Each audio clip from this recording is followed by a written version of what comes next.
The 15th teaching, the true spirit of man. Lord Krishna speaks. Roots in the air, branches below. The tree of life is unchanging. They say its leaves are hymns, and he who knows it knows sacred lore. Its branches stretch below and above, nourished by nature's qualities, budding with sense objects. Aerial roots dangled in action reach downward into the world of men. Its form is unknown here in the world. Unknown are its end, its beginning, its extent. Cut down this tree that has such a deep root with a sharp act of attachment. Then search to find the realm that one enters without returning. I seek refuge in the original spirit of man from which primordial activity extended. Without pride or delusion, the act of attachment overcome. Intent on the self within, their desire extinguished, freed from dualities, from joy and suffering, undiluted men reach the realm beyond change. Neither sun nor moon nor fire illumines my highest abode. Once there, they do not return. A fragment of me in the living world is the timeless essence of life. It draws out the senses and the mind inherent in nature. When the Lord takes on a body and then leaves it, he carries these along like the wind bearing scents from earth, governing hearing, sight, touch, taste, smell, and thought. He savors objects of the senses.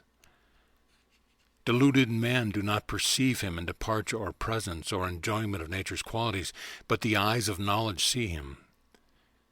Men of discipline who strive see him present within themselves, but without self-mastery and reason, even those who strive fail to see.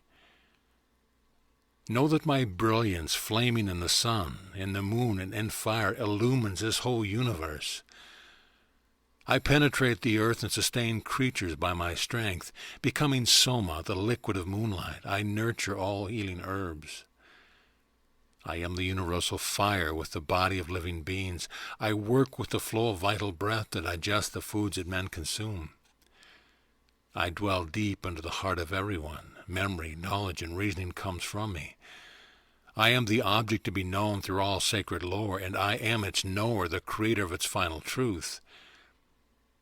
There is a doable spirit of man in the world, transient and eternal, transient in all creatures, eternal at the summit of existence.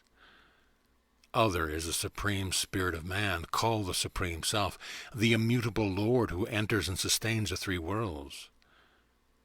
Since I transcend what is transient and I am higher than the eternal, I am known as the supreme spirit of man in the world and in sacred lore. Whoever knows me without delusion as the supreme spirit of man knows all there is, Arjuna. He devotes his whole being to me. Arjuna, thus I have taught this most secret tradition, realizing it, one is understanding and his purpose is fulfilled.